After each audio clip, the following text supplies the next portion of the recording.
እንወያይ። ጤና ይስጥልኝ አድማጮች። በዚህ ሳምንት ሀገር ውስጥም ሆነ በአፍሪካው ቀንድ አካባቢ ፖለቲካዊና የጸጥታ ይዞታውን በአሳሳቢ መልኩ ከቋፍ ያደረሱ ክስተቶች ተስተውለዋል። ከቅርብ ወራት ወዲህ ከውስጥ ለውስጥ መገፋፋት ወደ አደባባይ የወጣው በትግራይ ክልል አስተዳደር መካከል የተጀመረው ፖለቲካዊ መናቆር ይፋ ወጥቶ ከቀናት በፊት ህዝባዊ ወያኔ ሓርነት ትግራይ ማለትም ህወሓት የዛሬ 6 ዓመት የተመረጠ ምክር ቤቱን ወደ ስልጣን በማውጣት የውጥረቱን ደረጃ ከፍ አድርጓል። ክልሉ ከነነዋሪዎቹ ለ2 ዓመታት በከፋ ጦርነትና መዘዞቹ መደቆሱ አይበቃም ወይ የሚሉ ወገኖች የህወሓትን እርምጃ ሌላ ዙር ግጭት ቀስቃሽ ብለውታል። የያኔው የትግራይ ክልል መዘዝ ለአጎራባች የአማራና አፋር ክልሎችም ተርፎ በአጠቃላይ ቁጥሩ በውል ያልተገለጸ ህይወት ረግፎበታል። በርካቶችን ለአካላዊና ስነ ልቦናዊ ጉዳት ዳርጓል። ሚሊዮኖችን ደግሞ አፈናቅሏል። ለስደት የተዳረጉትን በመንገድ ያለቁትንም ቤቱ ይቁጠራቸው። በሌላ በኩል ሱዳን ከኢትዮጵያ ምድር የሚነሱ ሰው አልባ አውሮፕላኖች ጥቃት እየፈጸሙብኝ ነው ብላ ከሳለች። አምባሳደሯንም ከአዲስ አበባ ወደ ካርቱም ጠርታለች። መንግስት በበኩሉ ሉዓላዊ ድንበሬን አልፋ የትግራይ አማጽያንን እየደገፈች ነው በማለት ሱዳንን ወንጅሏል። የሱዳን ክስ በኢትዮጵያ ብቻ አላበቃም። ድሮኖቹ ከአረብ ኤሚሬትስ የመጡ ናቸው በማለት አቡዳቢንም አካቷል። ሳውዲ አረቢያና ግብፅም ድርጊቱን በማውገዝ በሱዳን የውስጥ ጉዳይ ጣልቃ የሚገቡ ያሏቸውን ሀገራት አስጠንቅቀዋል። በዚህ መካከል ከኢራን ጋር በሆርሙዝ የባህር ወሽመጥ የተፋጠጠው የፕሬዝዳንት ዶናልድ ትራምፕ አስተዳደር በኤርትራ ላይ የጣለውን ማዕቀብ ለማንሳት እየሰራ መሆኑ ተሰምቷል። እርምጃው ቀይ ባህርን ተንተርሳ ከምትገኘው ኤርትራ ጋር የሻከረ ግንኙነቱን ለማደስ ያለመ ነው ቢባልም ከጀርባው ሌላ ፍላጎት እንደሚኖረው የሚጠቁሙ መረጃዎች እየወጡ ነው። በቋፍ ያለው የሀገር ውስጥና የአፍሪካ ቀንድ አካባቢያዊ ፖለቲካዊ እንዲሁም የጸጥታ ሁኔታ በዚህ ሳምንት የምንወያይበት ርዕሰ ጉዳይ ነው። 4 እንግዶችን ጋብዘናል። እንግዶቼ በቅድሚያ ራሳችሁን እንድታስተዋውቁ ልጋብዝ። ዶክተር ሚካኤል ከርሶ ልጀምር። አመሰግናለሁ። ሚካኤል ኤክስቴንሽን እባላለሁኝ። የመቀሌ ነዋሪ ነኝ። በመቀሌ ዩኒቨርሲቲ የፖለቲካል ሳይንስና ስትራቴጂክ ስተዲስ ትምህርት ክፍል መምህር ነኝ። አመሰግናለሁ። አቶ አያና አሁንም ተቋርጧል ስልካቸው። አሜሪካ ነው ያሉት። ለምን ስልካቸው እንደሚቋረጥ አልገባኝም። አቶ አብዱራህማን። ሄሎ፣ አብዱራህማን ሰይድ እባላለሁ። የምኖረው ለንደን ነው። የአፍሪካ ቀንድ ፖለቲካ ተንታኝ ነኝ። አመሰግናለሁ። አቶ መስፍን። አመሰግናለሁ። መስፍን አማን እባላለሁ። የምኖረው ሆላንድ ኔዘርላንድስ ነው። በኢትዮጵያም በአፍሪካ ቀንድ ፖለቲካ ላይም አስተያየቶችን እሰጣለሁ። ይሄ ነው ስለኔ። አመሰግናለሁ። እንግዲህ 4ኛው ተወያይ እስካሁን ተቋርጦብኛል መስመራቸው። እስከዛ እኛ እየተወያየን እንቀጥል። በቅድሚያ ለውይይቱ ፈቃደኞች በመሆናችሁ ሁላችሁንም በዶይቼ ቬለ አድማጮች ስም አመሰግናለሁ። ወቅታዊውን የኢትዮጵያና የአፍሪካ ቀንድ አካባቢ ጂኦፖለቲካዊና የጸጥታ ይዞታ እንዴት ትገልጹታላችሁ? ዶክተር ሚካኤል ከርሶ ልጀምር። በድጋሚ አመሰግናለሁ ለተሰጠኝ እድል። እኔም ቅድም እንዳልኩት በአፍሪካ ቀንድ አካባቢ የጂኦፖለቲክስ ሴኪሪቲ ወደ ኮንፍሊክት አካባቢ ጽፋለሁ፣ አስተምራለሁ እና እንዳልሽው አሁን ባለው የሀገራችን ወቅታዊ ሁኔታ በጣም ከበድ ያለ ይመስለኛል። በተለይ በትግራይ ክልል ያለው የፌዴራል መንግስት የጊዜያዊ አስተዳደሩ ለ1 ዓመት ካራዘመ በኋላ ህወሓትን ይህን ተከትለው የ2012 የተደረገውን ክልላዊ ምክር ቤት ወደ ስራው እንዲመልሰዋል። በዛ በኩልም ዶክተር ደብረጽዮን የክልሉ ፕሬዝደንት አድርጎ መርጠዋል እና አሁን ወደ ስራ የሚገቡበት ሁኔታ ነው ያለው እና በትግራይ ክልል ኃይለኛ የሆነ የቀውስ እና ከዚህ ጋር ተያይዘው ከፌዴራል መንግስት ጋር ብዙ የሚያናጋ የሚችል ብዙ ነገሮች መፍጠር የሚችል ነገሮችን እያየን ያለንበት ሁኔታ ነው ያለው። በተለይ ፈርሶ የነበረ የክልሉ ምክር ቤት ወደ ስራ መመለሱ አንደኛው የፕሪቶሪያው ስምምነት ይጥሳል።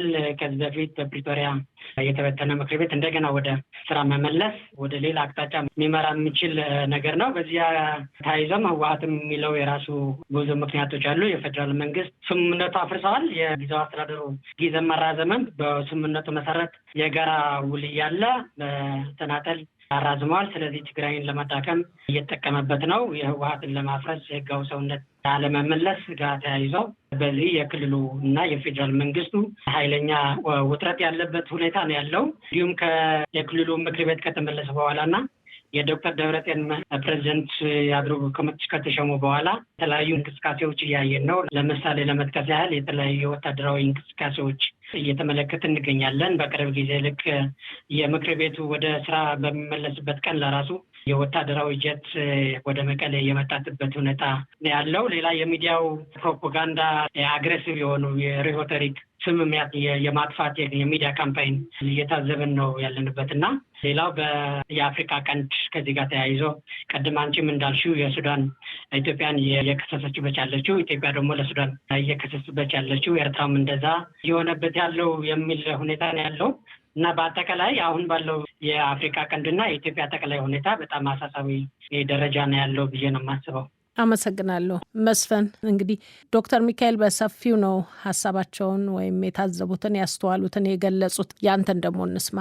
እኔም አመሰግናለሁ። አሁን ዶክተር ሚካኤል ካለው ላይ የተወሰነ የምጨምረው ነገር አንደኛ የሰሞኑ በተለይ በዚህ የትግራይ ክልል ከዚህ ቀደም ጦርነቱ ከመጀመሩ በፊት የነበረው ምክር ቤት ተመልሶ ወደ ቦታው መመለሱ ራሱ በቃ ከዛ ጦርነት በፊት ወደ ነበረ ሁኔታ የሚወስደን ነው የሚመስለው።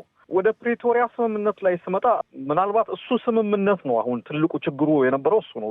ወደ እሱ ከማለፋችን በፊት መስፍን አሁን ያለውን ወቅታዊ ሁኔታ እንደው ይዞታውን ነው እና ወደዛ እናልፋለን። አሁን ያለው ድባብ ምንም በማያሻማ ሁኔታ የቅድመ ጦርነት ወይም ደግሞ ኦልሞስት ጦርነት ለመጀመር የተወሰኑ ጥቂት እርምጃዎች የሚሉበት የቀረበት ሁኔታ ነው። ምልክቶቹ አሁን በህዝባዊ ወያነ ሓርነት ትግራይ በኩል ያለው ለማዕከላዊ መንግስቱ አልታዘዝም ማለት፣ አሁን ያለውን ማዕከላዊ መንግስቱ ያዋቀረውን ጊዜያዊ አስተዳደር ማፍረስ፣ በማዕከላዊ መንግስቱ በኩል ደግሞ እየተወሰዱ ያሉት እርምጃዎች በቃ የሚጠቁሙት ነገር ከዚህ ቀደም ልክ ጦርነት ሲነሳ ቀድመው እንደነበሩ ሁኔታዎች ናቸው እየተሰሉ እና ያ ነገር ይደገማል አይደገምም፣ በዛን ጊዜ በነበረው መጠን ግጭቱ በጣም ሰፊ ሊሆን ይችላል አይችልም የሚለው በጊዜ ሂደት የምናየው ነገር ነው። ግን አሁን ለማንም ገማች ለማንም የቀንዱን ፖለቲካ ለሚከታተል ሰው ሁኔታው ወደዛ እያመራ እንደሆነ ነው እንትን ያለው። ያን ጊዜም ታስታውስ እንደሆነ ጦርነት የተፈጠረው እንደዚህ ያሉ የፖለቲካ አለመግባባቶች የኔን ስልጣን ተቀበል፣ ምርጫውን አንቀበልም፣ ምርጫው ህጋዊ ነው፣ ምርጫ ህጋዊ አይደለም፣ ምርጫ አታካሄድም በሚል እንትን ነው።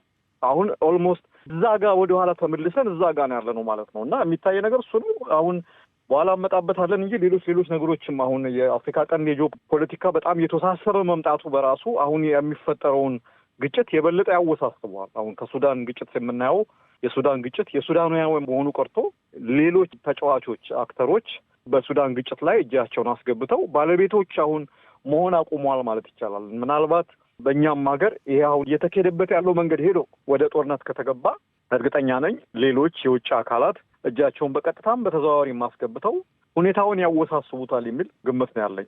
አመሰግናለሁ። አቶ አብዱራህማን እርስዎ የተለየ የታዘቡት ነገር አለ?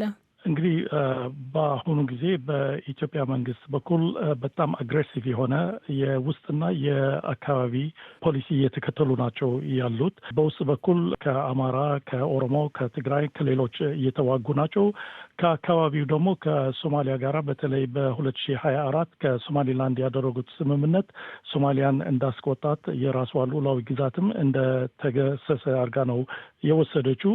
ከዛም ቀጥሎ አሁን በባህር በር ፍላጎት ምክንያት ከኤርትራ ጋራም ውጥረት ተፈጥሯል።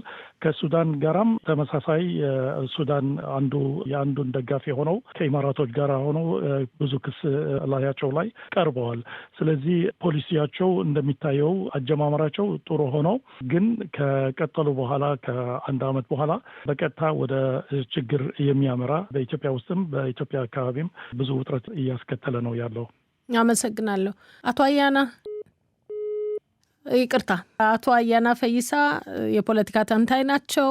እሳቸውን ከአሜሪካ ጋብዘን ነበር። ከቅድም ጀምሮ እናንተንም ያስጠበቁኝ የእሳቸው መስመር ነው። አሁንም በተደጋጋሚ እያስገባናቸው ስልካቸው እየተቋረጠ አስቸገረን። ስለዚህ ከእናንተ ጋር ብቻ ውይይቱን እንቀጥላለን። አመሰግናለሁ። እንግዲህ ሶስታችሁም ያስተዋላችሁትን አንስታችኋል። ፌዴራል መንግስት የትግራይ ጊዜያዊ አስተዳደር ፕሬዝዳንትን ስልጣን አራዝሟል። ህወሓት አለመቀበሉን በይፋ ከመግለጽ አልፎ በድርጊት አሳውቋል። ይህም ከፌዴራል መንግስቱ ጋር ለ2 ዓመት የዘለቀው ጦርነት እንዲያበቃ የተደረሰውን የፕሪቶሪያ ስምምነት ማክተም ማሳያ ነው የሚሉ ጥቂት አይደሉም። ህወሓት እንደውም ስምምነቱ ወትሮውንም በአግባቡ ተግባራዊ አልሆነም እያለ ነው። የስምምነቱ ጣፈንታ ምንድን ነው? ወዴትስ ያመራል? መስፍን፣ ወደ አንተ ልምጣ። በጣም አመሰግናለሁ። ቅድም ልጀምር ነበር እና ልክ ነው። አዎ ስምምነቱ አሁን አይደለም በእኔ ግምት ከሸፈ ወይም ደግሞ መስመሩን ሳተ መባል የሚቻለው ገና ሲጀመር ነው። ስምምነቱ ሲፈረም ጀምሮ ነው ችግር እንዳለበት ብዙ ሰዎች ሲናገሩ የነበረው። በዋነኝነት በዛ ጦርነት በዛ ግጭት ተሳታፊ የነበሩት ሁለቱ አካላት ብቻ አልነበሩም። ሌሎችም አካላት ነበሩ። የኤርትራ መንግስት ነበረ፣ የአማራ ኃይሎች ነበሩ፣ ሌሎችም አካላት ነበሩ እና ያ ስምምነት እነዚህ ተጨማሪ አካላት የግጭቱን ተሳታፊዎች በሙሉ ባለማካተቱ ከመጀመሪያው ጥያቄ ይነሳበት ነበር። ሁለተኛ እውነት እንነጋገር ከተባለ ህዝባዊ ወያኔ ሓርነትም ትግራይም ሆነ የኢትዮጵያ መንግስት የብልጽግና አስተዳደር ይሄንን ስምምነት የፈረሙት ጊዜ ለማግኘት እረፍት ለማግኘት ጊዜ ለመግዛት እና የተወሰነ ፋታ ለማግኘት ነው እንጂ እውነት ለመናገር በስምምነቱ አምነውበት ስምምነቱ ሰላም ያወርዳል በሚል እንዳልሆነ ከመጀመሪያውም በስምምነቱ ወቅት ይታዩ የነበሩ አዝማሚያዎች ይናገራሉ። ከዛ በኋላም ደግሞ ከስምምነቱ በኋላ ማለት በጥቂት ወራት ጊዜ ውስጥ ነው ውዝግቦች መነሳት የጀመሩት። ይሄንን ጥፋሃል፣ ይሄን አላከበርክም፣ ይሄን አርገሃል፣ ሌላው ቀርቶ አሁን ይሄ ዲዲአር ምናምን የሚባለውን ነገር ዝም ብለን እንመልከትና እሱ አሁን ምን ያህል ርቀት ተጀመረ ተብሎ ብዙ ነገር ከተወራለት በኋላ የት እንዳለ ምናምን አይታወቅም። አንድ የስምምነቱ ጥሩ ነገር በተወሰነ መልኩ የጥይት ድምፅ ማስቀረቱ ነው። የጦርነት እንትን ለጊዜው እረፍት እንዲኖር ፋታ እንዲኖር ማድረጉ ነው። ከዛ ውጭ ባለው ግን የችግሩን መሰረታዊ ምክንያት አልፈታም።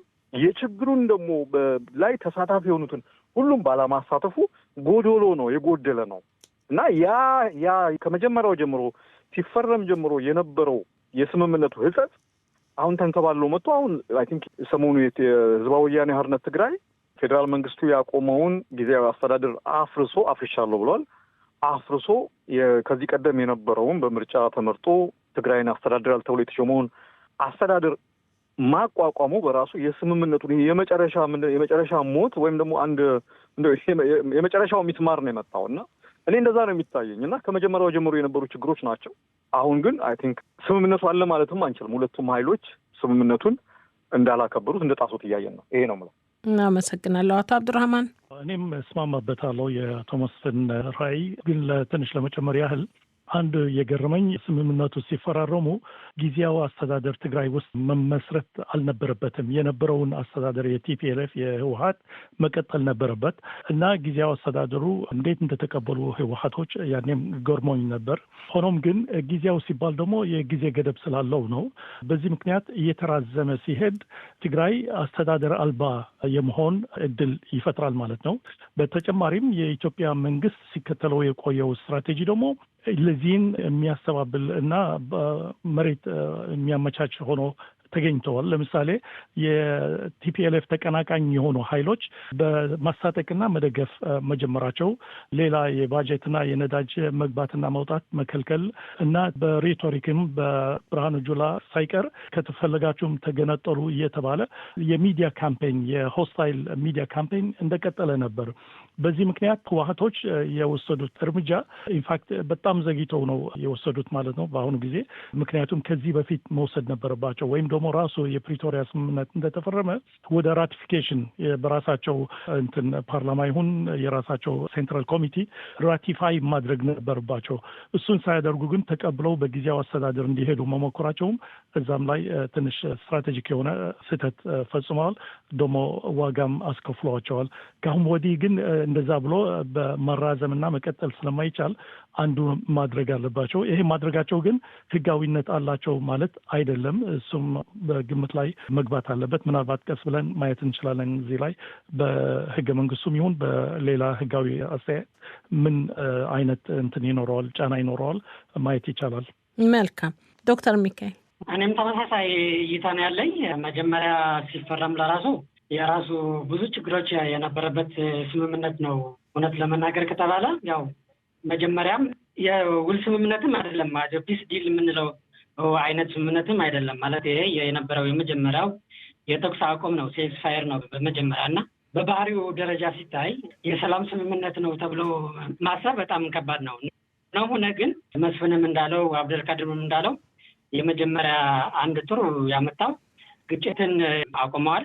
ኔጌቲቭ ፒስ የምንለው ወይም ደግሞ ሁለቱ አካላት ከጦርነት የመለዋወጥ አቁመዋል። ነገር ግን ኢቨን ተፈርሞ ከመጣ በኋላ ሁለቱ አካላት በራሳቸው ምንም አይነት ቁርጠኝነት አልነበራቸውም በእኔ በኩል እና ከመጀመሪያው ጀምሮ ነው የፈረሰው ፕሪቶሪያው ስምምነት። ከመጀመሪያ ጀምሮ የፈረሰ ውል ነው ብዬ ነው የማስበው። ለምንድን ነው እንደዛ ያልኩት?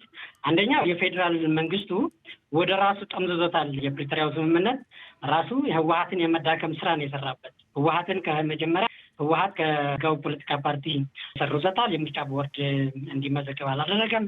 ስለዚህ ህወሀት ከዚህ ከኢትዮጵያ ፖለቲካ ነጥሎ የማስቀረት አዝማሚያ ነው የታየው። ከዛ በኋላ የፌዴራል መንግስቱ ትግራይን ለማዳከም ሲባል በፖለቲካ ይሁን በጸጥታ ለምሳሌ ቀድም ሲባል እንደነበረ ቲዲኤፍ የሚባለው ወይም ደግሞ የትግራይ ታጣቂ ኃይል የሚባለው ወደ ሁለት ነው የሰነጠቀው። አንደኛው የቲፒኤፍ የሚባለው ወደ አፋር አካባቢ ያለው አማራ ክልል ያለው ኃይል በፌዴራል መንግስት ነው ስፖንሰር የሚደረገው። ይሄ ምን ማለት ነው?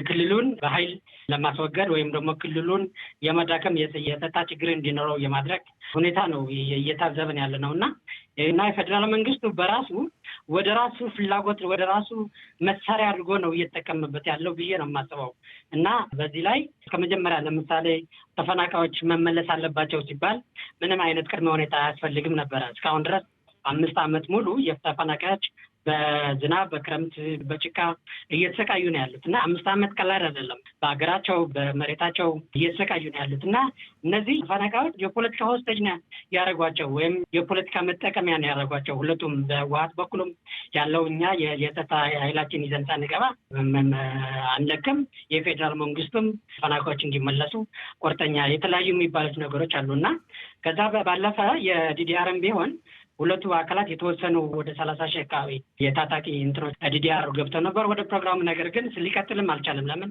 በሁለቱ መካከል ልዩነት ምናምን እየሰፋ ስለሄደ ማለት ነው እና በአጠቃላይ ከጦርነቱ በፊት የነበረው ሁኔታ የፕሪቶሪያው ስምምነት ለምሳሌ ከክልሉ ያሉ የውጭም የውስጥ አካላትን ከፌዴራል መንግስቱ የመከላከያ ኃይሉ በስተቀር ሌሎች አካላት መውጣት አለባቸው ነው የሚለው። ውይይቶች ደግሞ በፌዴራል መንግስትና በህወሀት መካከል ያለው ልዩነት በውይይት ይፈታ ነው የሚለው፣ በህገ መንግስት ይፈታ ነው የሚለው። ፌዴራል መንግስቱም ዝግጁ አይደለም እንዳልኩት። የፌዴራል መንግስቱ ህወሀት ከህጋዊ ሰውነት ነው ያስወጣው እና እነዚህ ነው ያሉት። ስለዚህ ፌዴራል መንግስቱ ይሁን የህወሀት ወደ የመጨረሻው አሁን ያቀድም ያልናት እንደዚህ የጊዜያዊ አስተዳደሩ መራዘም እና ጊዜያዊ አስተዳደሩ ከመራዘም ተከትሎ ደግሞ ህወሀት የወሰነው የምክር ቤቱ መመለስ የመጨረሻ ምዕራፍ ነው እንጂ ከዚህ በፊት ፕሪቶሪያው ስምምነት ሁሌ እየጣሰ እንደነበረ ሁሌ እየፈረሰ እንደነበረ እና ምንም አይነት ቁርጠኛ አለመኖራቸው ነው ለኔ የሚገባኝ። እንግዲህ እናንተ ሶስታችሁም እንዳነሳችሁት በእርግጥ የፕሪቶሪያው ስምምነት ጦርነቱን በወቅቱ አስቁሟል፣ ግን ደግሞ በአግባቡ ሲተገበር አልታየም። አሁን ደግሞ በሚደረጉት ሁኔታዎች ከሁለቱም ወገን ፈርሷል ወደ መባል ደረጃ እንደደረሰ ነው ካነጋገራችሁ የተረዳሁት እና በቀጣይ ወዴት ነው የሚያመራው ከፈረሰ? አቶ አብዱራህማን እዚህ ላይ አጭር ሀሳብ ይስጡኝ። አዎ እንግዲህ እንደተስማማ ነው ሁላችን የፕሪቶሪያ ስምምነት ተኩሱ ነው ያቆመው እንጂ ችግሩን አልፈታውም። ከፕሪቶሪያ በፊት የነበረውም ከፕሪቶሪያ በኋላ ያለውም። እንግዲህ በዚህ ሁኔታ ምንድን ነው የሚታየው? በኢትዮጵያ በኩል በፌዴራል መንግስት ማለት ነው በጦርነት አዳክሞ ህወሓትን በቀጣይም በፖለቲካና በኢኮኖሚም ለማዳከም እርምጃ እየወሰደ ነው ያለው ማለት ነው። ህወሓት ደግሞ ይህንን ለማገትና ለማስቆም እርምጃ እየወሰደ ነው ያለው። ወደ ጦርነት ሊያመራ ይችላል ፖቴንሻሊ። አትሊስት በትላንትና የኢትዮጵያ አየር ኃይል በመቀሌ ላይ ሲበር ታይተዋል። ግን ወደ ፍጹም ጦርነት ይገባል የሚል ግምት ግን የለኝም በአሁኑ ጊዜ። ምክንያቱም በአንድ በኩል በኢትዮጵያ ሰራዊት ብዙ ተዳክመዋል። ከፋኖምና ከሸኔም ጋር የሚያደርገው ጦርነት ብዙ ሊገፋ አልቻለም ያለው ወደፊት። ሁለተኛው ከትግራይ ሲገባ ደግሞ የባሰ ችግር ሊያጋጥመው ስለሚችል ጦርነት የመግባት አቅም ያለው አይመስለኝም በአሁኑ ጊዜ። ሌላው ደግሞ በዲፕሎማሲም ሲታይ በተለይ ደግሞ አሁን ፌዴራል መንግስት ነው ከቲፒኤልኤፍ ቁጭ ብሎ ለመነጋገር የማይችል እና የማይፈልግ ያለው። ስለዚህ ዲፕሎማቶቹም እዚህ ላይ ኢትዮጵያ ላይ ብዙ ጫና ሊያደርጉ ስለሚችሉ እሱም አያመቸውም። በተለይ ጦርነት ከከፈተ ያስቸግራል። በዚህ ምክንያት ወደ ፍጹም ጦርነት አይገባም። ሆኖም ግን የቲፒኤልኤፍ አሁን ምናልባት ጠቃሚ ሁኔታ ነው ያለው በአካባቢው። በኤርትራ በኩል እንደ ድሮው ከአቢይ አህመድ መንግስት ጋር ጥሩ ግንኙነት የላቸውም። ስለዚህ አይከበቡም ማለት ነው። ሌላ ድጋፍ ሊያገኙ ይችላሉ ፖቴንሻሊ በኤርትራ በኩል ማለት ነው። በሱዳን በኩልም ቢሆን የቀድሞው ግንኙነት ጥሩ ግንኙነት እንደነበራቸው ይታወቃል። ጸረ ደርግ ሲደረግ በነበረው ትግል ላይ አሁን ማለት ክፍት ቦታ አላቸው። ምክንያቱም ሱዳንም ኢትዮጵያን እየከሰሰ ነው በራሱ ጉዳይ ጣልቃ እየገባች ነው ስለሚል፣ በተለይ ደግሞ በቤኒሻንጉል ያለው የጦር ካምፕ በዛ አድርጎ የሚመጣ የአርኤስኤፍ እና ሌላ ኃይሎች ለትግራይም ብዙ ሩቅ ስለማይሆን የትግራይ ድጋፍ ሊያስፈልጋቸው ይችላል። ትግራይ ደግሞ የሱዳንም ድጋፍ ያስፈልጋታል። ስለዚህ ሁኔታዎቹ ለኢትዮጵያ መንግስት በጣም አመቺ አይደሉም በአሁኑ ጊዜ። ግን ውጥረቱ እንደሚቀጥል ይታየኛል። ዶክተር ሚካኤል የአቶ አብዱራህማንን ሀሳብ ይጋሩታል?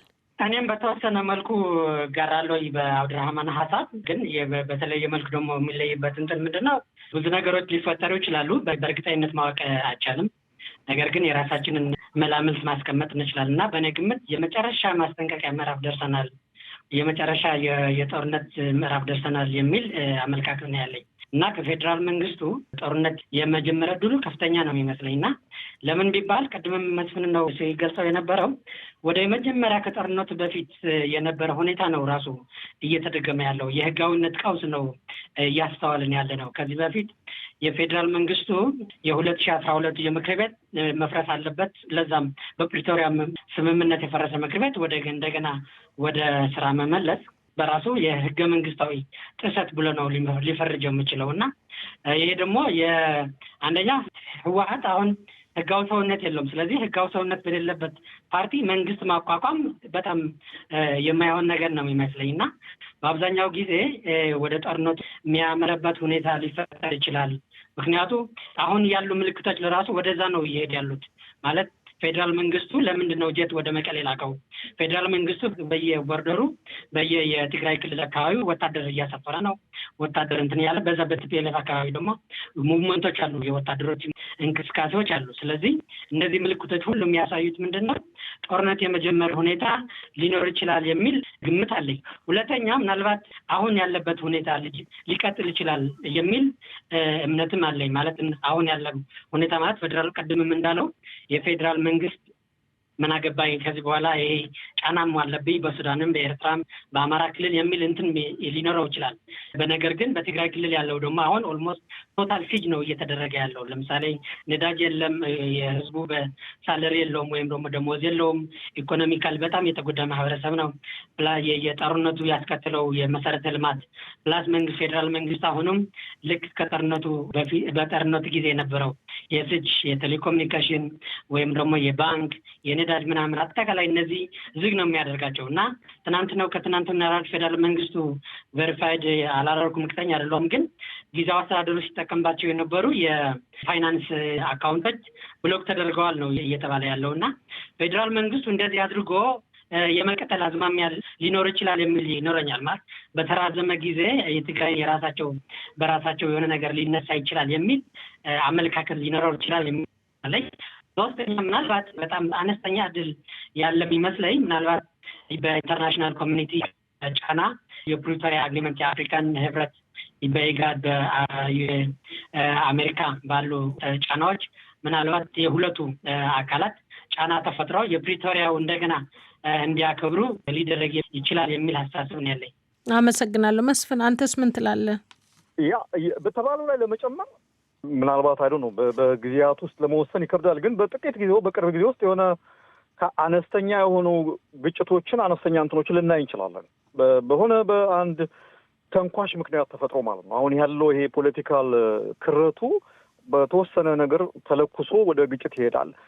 እኔ በጣም እንትን ያደረገኝ ቀልቤን የሳበው ያ ከዚህ ቀደም የነበረው የጦርነት ላይ የነበረው የአሰላለፍ እንትን አሁን ፍጹም በሚባል ደረጃ ተቀይሯል። እሱ ነው በጣም እንትን የሚያደርገው፣ ፋሲኔት ያደርጋል፣ በጣም ያስገርማል። በጣም የሚገርም አይነት ነገር ነው ያለው። የዛሬ 3 ዓመት በአንድ ወገን ሆነው ሲዋጉ የነበሩት አሁን ቦታዎች በጣም ተቀያይረዋል።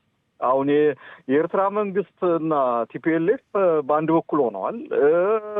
የአማራ ፋኖ እንዲሁ ከመንግስት በተጻራሪ ነው የቆመው።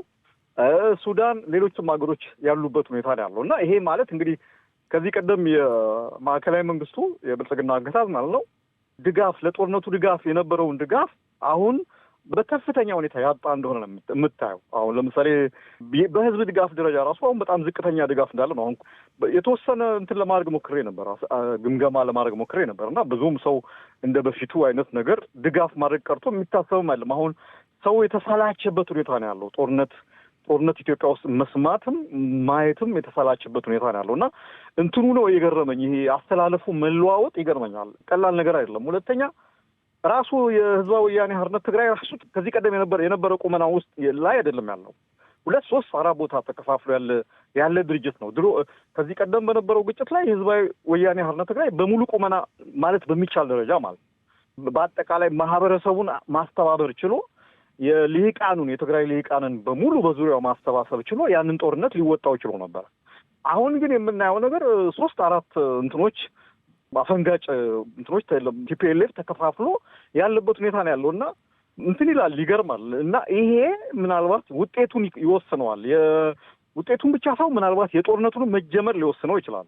መርሳት የሌለብን ነገር ውጫዊ ደግሞ ምክንያቶች አሁን የነዳጁ መጨመር፣ የመካከለኛው ምስራቅ ግጭት፣ የምዕራባውያን በዚህ አካባቢ ላይ ፍላጎታቸው መቀነስ የመሳሰሉት ነገሮች በራሱ በጦርነቱ መጀመርና አለመጀመር ላይ የራሳቸው ተጽዕኖ ያላቸው ይመስለኛል። ግን እንትኑ የትብብሩ የጥምረቱ የዛን ጊዜ የነበረው ጥምረት በፍጹም መቀየሩ በጣም ይገርማል።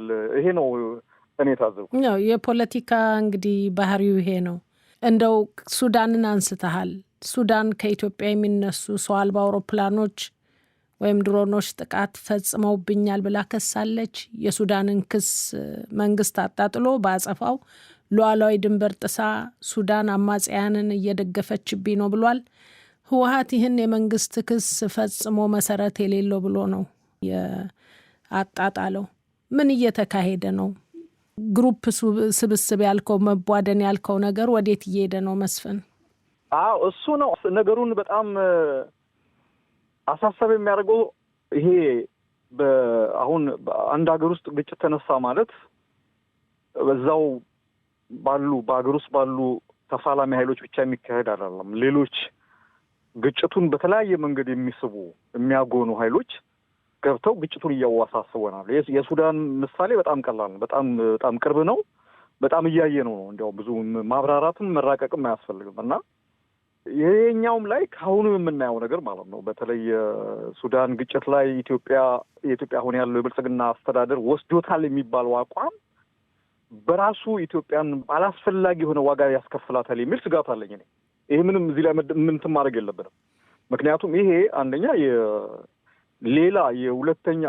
የሌላ ኃይል ተቀጸላ ሆኖ በዚህ በሌላ ሀገር በተለይ በጎረቤት ሀገር የውስጥ ጉዳይ ላይ ገብቶ እንደዚህ አይነት መፈትፈት ነገሮች እንትን ማድረግ ዞሮ ያው የሚጠበቅ ነገር ነው። አሁን ሱዳንና ኢትዮጵያ ከዚህ ቀደም በተባራሪ ወሬ ደረጃ ኢትዮጵያ ሱዳንን ተቃዋሚ ኃይል የፈጥኖ ደራሹን ኃይል ትደግፋለች፣ የምትደግፈውም በዚህ በዩናይትድ አረብ ኤምሬት በኩል ባለ እንትን ነው የሚል ሩመር ነበር። አሁን ግን ያ ነገር ከሩመር አልፎ ግልጽ የሆነ የቃላት ጦርነት ብቻ አይደለም። አሁን የካርቱም ላይ የደረሰው የአየር ጥቃት ምን ያህል ነገሮች መጦዛቸውን መካረራቸውን ነው የሚያሳየው እና ይሄ በዚህ በውስጥ በሚፈጠረው ግጭት ላይ የራሱ የሆነ ትልቅ ተጽዕኖ አለው።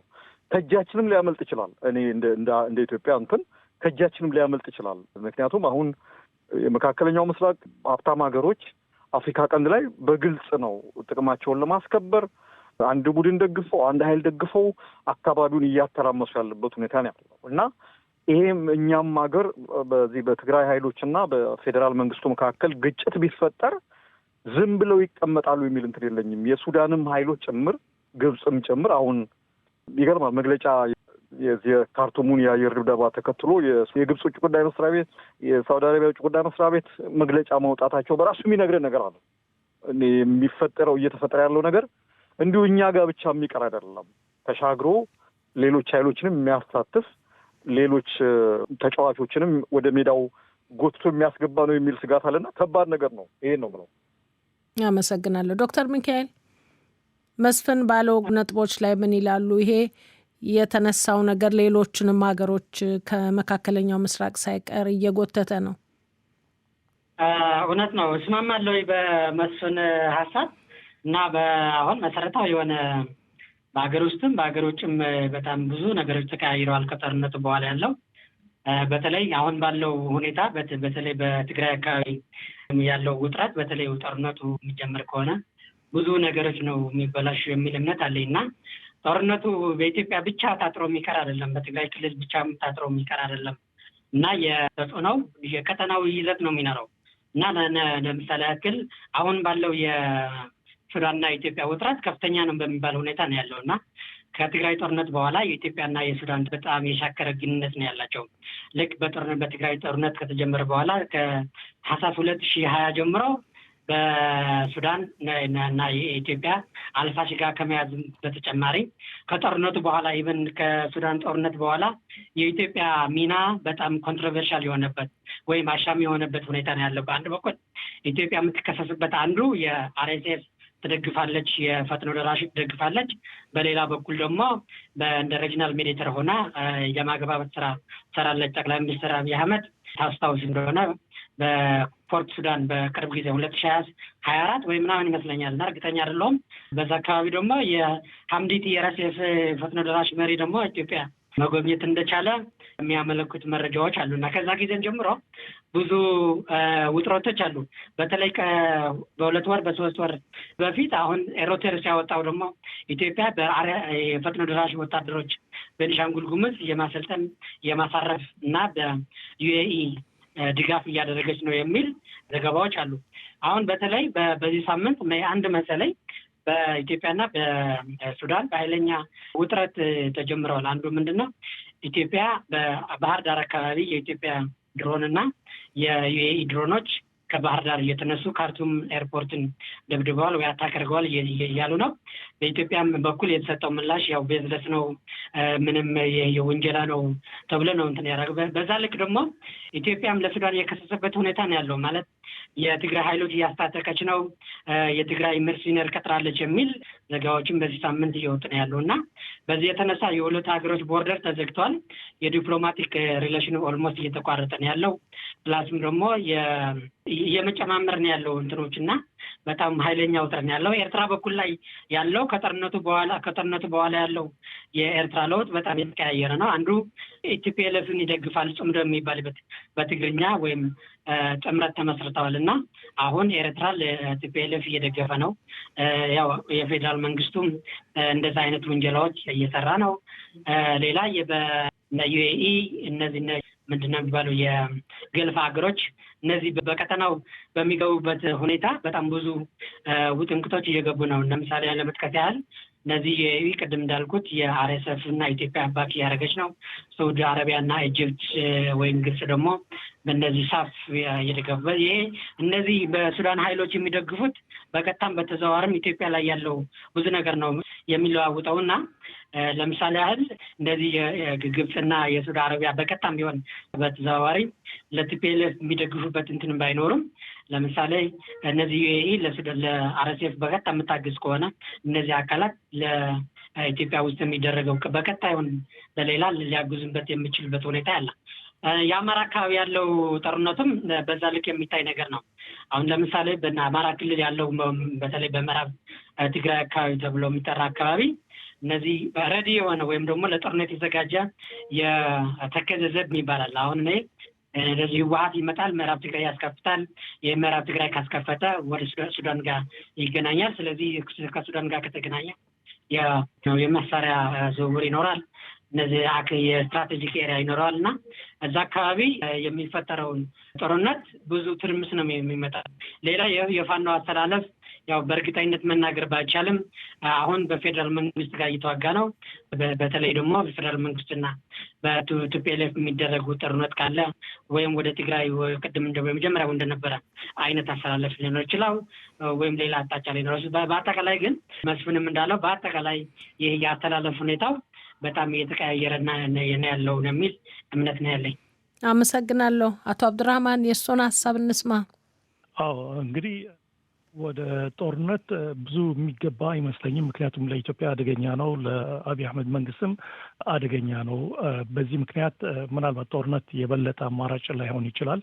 ሁለተኛው በአሜሪካ በኩል አሁን ሌላ አዲስ ፖሊሲ እየተከተሉ ናቸው። በተለይ ከኤርትራ ጋራ ጥሩ ግንኙነት ለመመስረት እየሞከሩ ናቸው ወይም ደግሞ በይፋ ተናግረዋል። ይሄ ደግሞ ራሱ የሆነ እንትን መልእክት አለው። ለምሳሌ በኢራን እና በሆርሙዝ ባህረ ሰላጤ ያለው ሁኔታዎች አዝጊ የሆኑ ስለመጡ ወደ ቀይ ባህር አካባቢ እንዳይመጣ ከኤርትራ ጋር ጥሩ ግንኙነት ለመመስረት ተገደዋል እንደሚመስለኝ። በዚህ ምክንያት ሌላ ለአካባቢው ጸጥታ የሚያውቅ ጉዳዮች የሚደግፉበት ምክንያት አይታየኝም። ስለዚህ በአሜሪካና አጋሮቻቸው በአውሮፓ ህብረትም ሌሎቹም በአፍሪካ ህብረት ላይ ጫና ተደርጎ ለኢትዮጵያና ለኢትዮጵያ መንግስትና ለቲፒኤልኤፍ ለማደራደር እና ወደ ጦርነት እንዳይገቡ የታቻቸውን እንዲያደርጉ እንትን ግፊት ሊያደርጉባቸው ናቸው። በቲፒኤልኤፍ በኩልም ህጋዊነታቸው በዚህ ባደረጉት መሰረት ሊቀዳጁ አይችሉም። ስለዚህ ዋነኛው ለነሱ የትግራይ ኤሊቶችን ያቀፈ አንድ የሽግግር መንግስት ወደ ሪጂናል ኤሌክሽን የሚያስገባ መንግስት ሊያስፈልጋቸው ነው። አልበለዚያ ግን የራሳቸው ህጋዊነትም ጥያቄ ውስጥ ይገባል። ምክንያቱም የድሮው ከጦርነቱ በፊት የነበረው ፓርላማም ቢሆን የ5 ዓመት ገደብ ነው ያለው። ስለዚህ 5 ዓመቱ አልቀዋል እና ያሁን ሊሆን የሚችለው የሪጂናል ሽግግር መንግስት አድርገው ወደ ኤሌክሽን ለመግባት ነው፣ ህጋዊነት እንዲያገኙ ማለት ነው። ወደ ጦርነትም ወይም ጫና ሊያደርጉ ከሆነ ኢትዮጵያ መንግስት ላይ ከፋኖ ጋራ ከሌሎች የኢትዮጵያ ኃይሎች ጋራም አንድ ስምምነት ለመድረስ መቻል አለባቸው። ይሄ እንደ አንድ መሳሪያ ሊሆንላቸው ይችላል የሚል ግምት አለኝ። አመሰግናለሁ። እንግዲህ ሁኔታዎች ዘብረቅረቅ ያሉ ነው የሚመስለውና ለኢትዮጵያም ሆነ ለአፍሪካ ቀንድ አካባቢ ሀገራት የሚበጀው ምንድን ነው ትላላችሁ? እንደተነሳው የሆርሙዝ ሰርጥ በኤደን ባህረ ሰላጤ አዲሱ ውጥረት ይተካ ይሆን? እናንተ እንዴት ነው የምታዩት? ምንድን ነው መሆን ያለበት? ይሄ አካባቢ ምንድን ነው የሚበጀው ትላላችሁ? ዶክተር ሚካኤል ባጭሩ ሀሳቡን ይስጡኝ። ያው እኔ የመጀመሪያው ከሀገር ውስጥ ስንጀምር የሁለቱ የህወሓትና የፌዴራል መንግስት የመጀመሪያው የፈረሙትን ወይም የፕሪቶሪያ ውል ያለምንም አይነት መሸራረፍ መተግበርን ያለባቸው የሚል እምናለኝ እና እሱ ልክ እንደ ባይንዲንግ ፍሬምወርክ ተደርጎ እሱን ላይ ቁርጠኛ መሆን እሱ በህገ መንግስቱ ከዛ እሱ ስለሚደግፍ በዛ ላይ ቁርጠኛ የሆነ የሁለቱ ወደዛ የመግባት ሁኔታ ካለ አንዱ መፍትሄ ይሆናል የሚል እንትን አለ። ሌላው የአፍሪካ ህብረት ሲሆን የሌላ ኢጋድ የሚባሉ አካላት እነዚህ በዲፕሎማሲ ጫና በማድረግ እነዚህ የህወሓትና የፌዴራል መንግስት ያለው ውጥረት ማርገብ እና ወደ የሆነ አይነት እርምጃ እንዳይወስዱ በተለያዩ የዲፕሎማሲ ስራዎች ጫና መፍጠር እነዚህ አካላት ብቻም ሳይሆን በዩናይትድ ስቴትስ ኦፍ አሜሪካ፣ በአውሮፓ ህብረት፣ እንግሊዝ፣ ቻይና፣ ራሻ የመሳሰሉ ትላልቅ ሀገሮች የራሳቸው ሚና ሊጫወት ይገባል። ቀደም እንደተባለው አሜሪካ በሄርሙዝ ላይ በኢራን ላይ ያለ ጦርነት እያለ በዚህ በአፍሪካ ቀንድ የሚነሱ ጦርነቶች የመፍታት አቅምም አይኖርም፣ ፍላጎትም አይኖርም። በአጠቃላይ የትራምፕ አድሚኒስትሬሽን በዚህ በቀጠናው ያለው ግጭት የመፍታት የመከላከል ነገሩ አነስተኛ የማድረግ ዝንባሌዎች እያየን ነው እና እነዚህ በአሁን እና አሜሪካ እነዚህ በሄርሙዝ በኢራን ተወጥረው ያለ በእነዚህ በኢትዮጵያ የሚነሱ ወይም በአፍሪካ ቀንድ የሚነሱ ጦርነቶች ያን ያክል አትኩሮት ላይሰጧቸው ይችላል የሚል እምነት አለኝ። ሌላው ምናልባት የፌዴራል መንግስትም እነዚህ የሚጠቀምባቸው የመሰረተ ልማቶች አሉ። ለምሳሌ የባንክ አገልግሎት፣ የቴሌኮሙኒኬሽን፣ የነዳጅ ምናምን እንደዚህ ሆስቴጅ የማድረግ እንትን ሊቀር ይገባል የሚል እንትን ያለ ፕላስ ከተቻለ እነዚህ የፖለቲካ መሳሪያ አለማድረግ። ህዝብ ነው፣ ፖለቲካ ነው።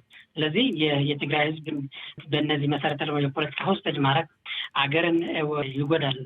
የኢትዮጵያ ሜንታሊቲ ለምሳሌ የትግራይ ህዝብ በኢትዮጵያ ያለው አመለካከት ይታወቃል እና በዛ ላይ የኢትዮጵያ አመለካከት ያለው ህዝብ በዚህ እነዚህ የመሰረተ ልማቶች ስትይዘው ወደ ሀገር ማፍረስ ሁኔታ ነው የሚኖረው እና እነዛም ቢቆጠብ የሚል የመጨረሻ የኢንተርናሽናል ማህበረሰብ ፕሬሸር መፍጠር አለበት የሚል የዲፕሎማሲ ጫና ብቻም ሳይሆን እነዚህ የኢኮኖሚ ጫና ሳንክሽን ማድረግ ይቻላል። ቅድም እንደተባለ ሁለቱ ተዳክሟል። ቢሆንም ግን እነዚህ የዓለም አቀፍ ማህበረሰብ ጫና በጣም በብዙ ነገር ሊፈታ ይችላል እና የኢንተርናሽናል ኮሚኒቲ ሮል ትልቅ የሚባል መሆን አለበት የሚል እምነት አለኝ። አመሰግናለሁ። አቶ መስፍን፣ እኔ እንዲህ አይነት ግጭቶች ወይም ደግሞ ጦርነቶች ዞሮ መጨረሻ ላይ ዋጋ የሚያስከፍሉት ህዝቡን ነው። በጣም እንግዲህ ባለፈው ጦርነት የጠፋውን ህይወት፣ የወደመውን ንብረት፣ የደረሰውን ጉዳት ሁላችንም የምናውቀው ነው እና ይሄ ደግሞ ምንም የማንም አይደለም። በአጠቃላይ ሀገር የሚባለውን ነገር የሚያከስር ነገር ነው። እንዲህ አይነት የፖለቲካ ልዩነቶች ምንጊዜም በየትም ቦታ ባለ የፖለቲካ ልዩነቶች ይኖራሉ። እንትኑ ችግሩ ያለው ምንድን ነው? የፖለቲካ ልዩነትን በጦርነት የምትፈታው ወይስ በንግግር የምትፈታው የሚለው ላይ እና አሁንም ከጦርነት ከዛቻ ከማስፈራራት እና እንደዚህ አይነት ይሄ አንዱ ላይ የተለያዩ አይነት የማዕቀቦችን ክልከላዎችን ምናምን ከማድረግ ተቆጥበው ችግሩን በንግግር ለመፍታት ክፍት መሆን ያስፈልጋል። ያየነው ነገር ነው። ያለቀው ወጣት፣ ያለቀው የወደመው ንብረት፣ በአገር ላይ የደረሰው ጉዳት፣ ሌላው ቀርቶ በህዝቦች መካከል የተፈጠረው መቃቃር በራሱ በጣም የሆነ ጉዳት ነው። ገና ነው፣ አላገገምንም። በነገራችን ላይ እንደ ሀገር እንደ ህዝብ ገና አገሩ አላገገመም። ከዛ ጦርነት ከዛ ግጭት ገና አላገገመም እና ባላገገመበት እንደገና ግጭት አገርሽቶ ሌላ ከዚህ የበለጠ ዋጋ እንዳያስከፍል ለመሪዎች ነው ብለው በሁለቱም በኩል ያሉት በነገራችን ላይ ይሄ ነው ብሎ ሚዛን የሳተ አስተያየት መስጠት አያስፈልግም። በሁለቱም በኩል ያሉ መሪዎች ለንግግር ቅድሚያ መስጠት፣ በእርግጠኝነት እንደዚህ አይነት ችግሮች በብዙ አይነት አማራጮች ይኖሯቸዋል እና ከጦርነት በመለስ ያሉ አማራጮች ማለት ነው እና እነሱን አይቶ መፍትሄ መፈለግ ጥሩ ነው የምለው ይሄ ነው። አመሰግናለሁ። አቶ አብዱራህማን። እንግዲህ የኢትዮጵያ ፌዴራል መንግስት ትልቅ ኃላፊነት አለበት። በተለይ ደግሞ በ2018 የጀመረውን ጥሩ አጀማመር የመደመር የፍቅር ምናምን እየተባለ ሲዘፈንለት የነበረው ወደዛ መመለስ አለበት። ከፋኖ ጋር ያጣላው ለምሳሌ በራሱ ነው እንጂ ፋኖዎች የራሱ ከሱ ጋር ተሰልፈው ትግራይ ጦርነት ላይ ተሳትፈዋል። ከኤርትራም እንደዛው እና ምንድነው የሚያስፈልገው? አንዱን በአንዱን አጋጭቶ አዳክሞ አንተ አምባገነናዊ የሆነ ስርዓት የመቀጠል ፍላጎት እዚህ ብዙ ችግር ፈጥሯል እስካሁን። በዚህ ምክንያት ከዚህ ፖሊሲ ተቆጥበው ወደ ነበረበት ወደ አጀማመሩ ከ2018 እንደጀመረው ወደዛ መመለስ ነው። ከፋኖዎች ይሁን ከትግራይም ከሌሎች የኢትዮጵያ ኃይሎች መታረቅ፣ እንዲሁም ከአጎራባች አገሮች አብሮ የማደግ አብሮ በሰላም የመኖር ለሁሉም ጥቅም ስላለው ነው።